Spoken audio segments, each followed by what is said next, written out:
Welcome back to Next Act Ninjas, the #1 podcast for mastering your health and wealth longevity. I'm your host, Rachael Van Pelt. As we transition to a new year, I think it is the perfect time to reflect, to dream, and to plan for what's ahead. Today's episode is all about connecting with your future self. This is an exercise that I do every year, but it isn't about New Year's resolutions or goal setting. This is about intentionally designing a life you love and crafting a legacy that lasts. I'm going to kick us off with a famous quote that I think perfectly frames this conversation. The quote is from Abraham Maslow. He once said, "In any given moment, we have two choices: step forward into growth or step backwards into safety." It's true, isn't it? Right now, you are choosing to listen to this podcast and grow from new ideas. Alternatively, you could avoid anything that resembles learning. You could cling to the safety of status quo. The problem with this latter choice, status quo, is an illusion. Things are always changing, aren't they? They never stay the same. So even when we choose to play it safe and do nothing, we're actually choosing the opposite of growth. We are choosing decline. Naturally, our life trends towards entropy or disorder if we do nothing. And who wants that? I know I don't.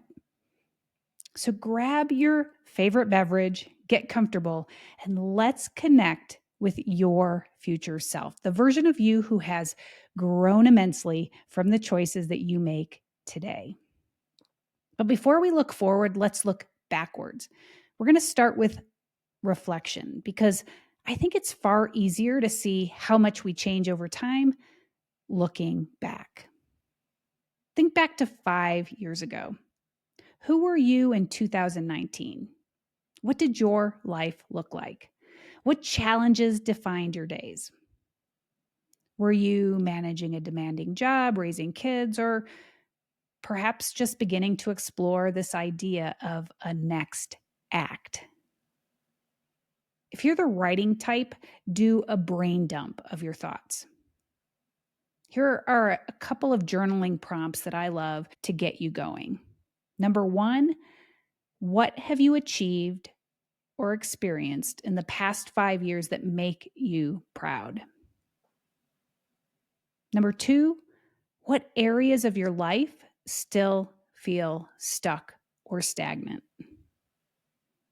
Really take some time to reflect on all that you've accomplished over the past 5 years.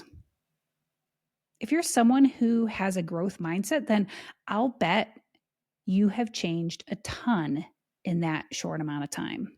Shoot, the trials and tribulations of 2020 and 2021 were enough to transform all of us, whether we were growth minded or not.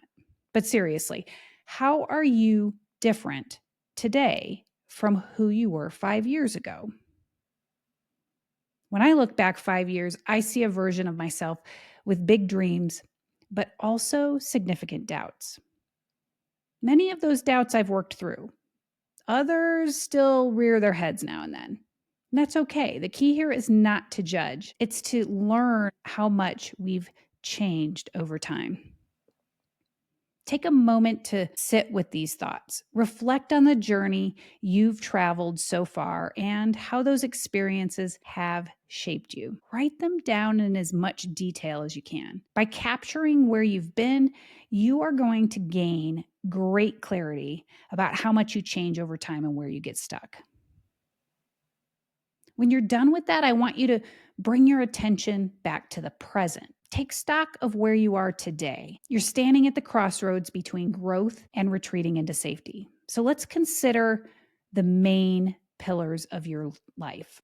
We're going to start with your health. Generally speaking, are you simply managing illness? Are you being proactive and trying to prevent disease? Or are you optimizing your health span? Are you performing at your peak? Drilling down and getting more specific, do you have healthy habits that are making a difference in your life? Conversely, are there habits that you're clinging to that don't serve your health goals anymore? Perhaps It's things like late night snacking or skipping workouts or excessive stress. Do you have things like that are holding you back? What about your wealth? Are you just getting by? Are you growing your nest egg? Or are you really optimizing for wealth span? Dig deep here.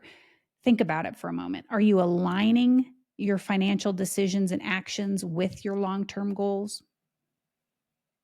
And what about your relationships? Are you just barely keeping in touch with old friends? Are you nurturing your friendships? Are you continuing to make new connections? And what about your spirit? Who do you see when you look in the mirror? Is your life guided by deeply held values? Do you have a North Star that keeps you pointed in the right direction? Are your daily actions aligned with your vision? Take as much time as you need to reflect on those 4 areas: health, wealth, relationships, and spirit. Be honest with yourself. Where are you thriving and where are you simply surviving? Because self-awareness is the first step towards meaningful growth. Self-awareness will allow you to shift your identity. You don't have to be trapped by your past identity and unable to move forward in life. You can let go of anything that's not integral to who you want to become. And that leads us to the fun part of this exercise: envisioning your future.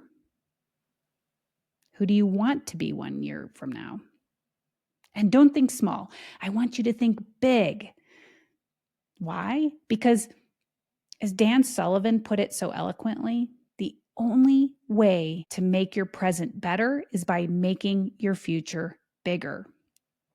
When your future is big and bright, you can't wait to get up in the morning and make stuff happen, right? Conversely, if you have no vision or hope for a better future, what happens? Life gets pretty dismal, doesn't it? So let's go big. I'm recording this at the end of 2024 and looking forward to 2025. So as I do this exercise, I'm thinking about my future self who's stepping powerfully into 2026.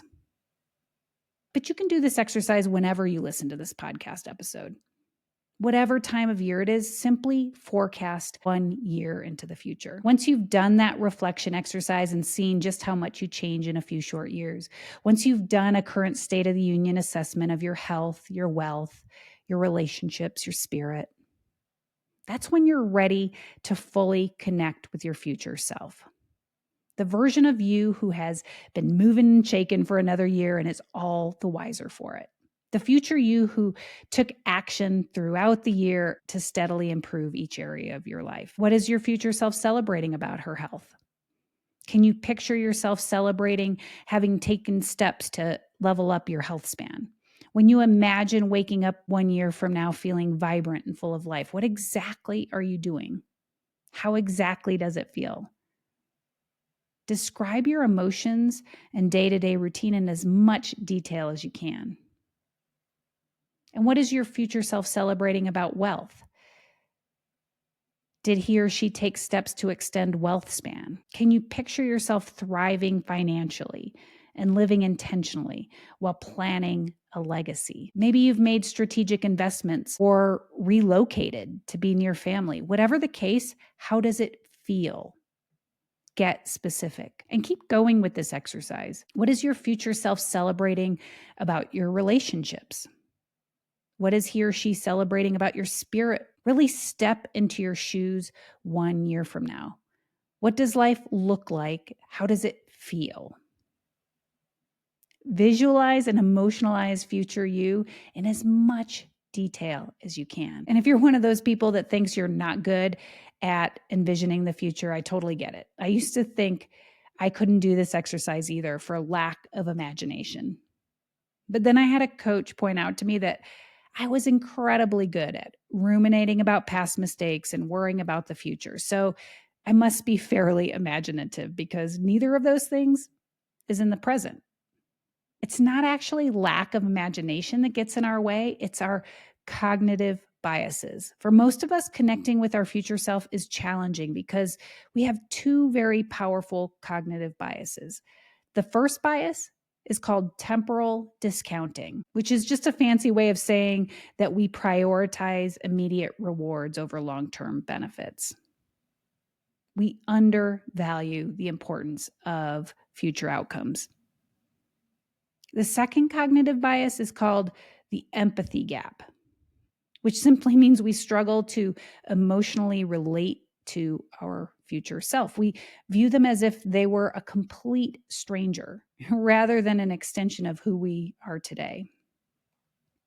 These disconnects lead us to make choices that satisfy our present desires at the expense of our long-term goals.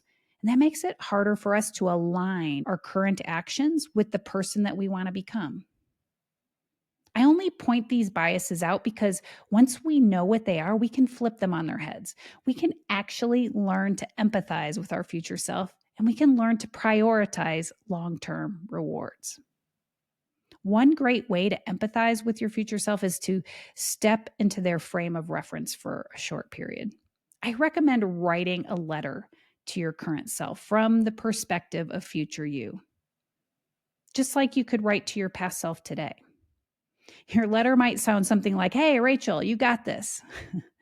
I know in 2025 you feel like that next level is out of reach and that it's going to take too much work, but I'm here to tell you it isn't.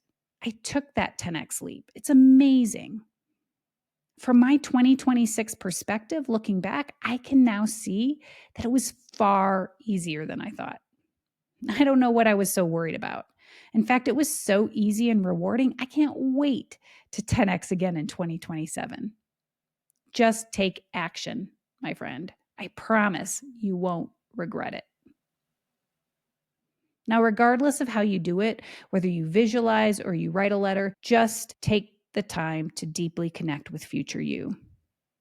Not to live for the future, this is just a temporary visit, but to make your future bigger and brighter and bring it into focus. Ultimately, this is what's going to make your present better. And you'll be able to reverse engineer your strategy for the coming year. You'll gain massive clarity around your next steps. Everything will be just a little easier. It's like having a friend you look up to who's just a few steps ahead of you leading the way. You're going to discover that connecting with your future self goes far deeper than traditional New Year's resolutions or goal setting because it focuses on your identity and long-term transformation, not just goals or outcomes. Resolutions typically aim to fix something short-term, lose weight, save money, get organized, but they rarely address the deeper question of who you want to become. When you connect with your future self, you create a vision for your life that's anchored in your purpose and your values. It's not about ticking off a to-do list. It's about aligning your present actions with the person you're evolving into. You're molding your identity like a clay sculpture. And this approach is more sustainable because it taps into your desire to live a life that feels authentic, meaningful, and aligned with your legacy. When you focus on forming your future identity, you're not just planning your year, you're designing a life that you'll be proud to look back on. Remember, every big transformation starts with one small step. Maybe today's step is listening to this podcast and taking notes. Tomorrow's step, setting aside 10 minutes to reflect and journal. Whatever it is, do it with intention. Visualize the confident, resilient version of yourself in 2026 or 2027. Get clear and specific. What new daily practices, mindsets, or habits have you incorporated into your life? Take a deep breath and really feel that version of you. And then think about what small steps can you take today towards becoming that you. Remember, change doesn't happen overnight. It's the accumulation of small, consistent actions that are congruent with that person that you want to become. That's all I have for today. Thank you for joining me. If this episode of Next Act Ninjas inspired you, share it with someone else who's creating their best next act. Let's grow this community of ninjas together. And don't forget to subscribe so you don't miss what we've got coming up in the new year. Until next time, live well, love more, age less, my friends.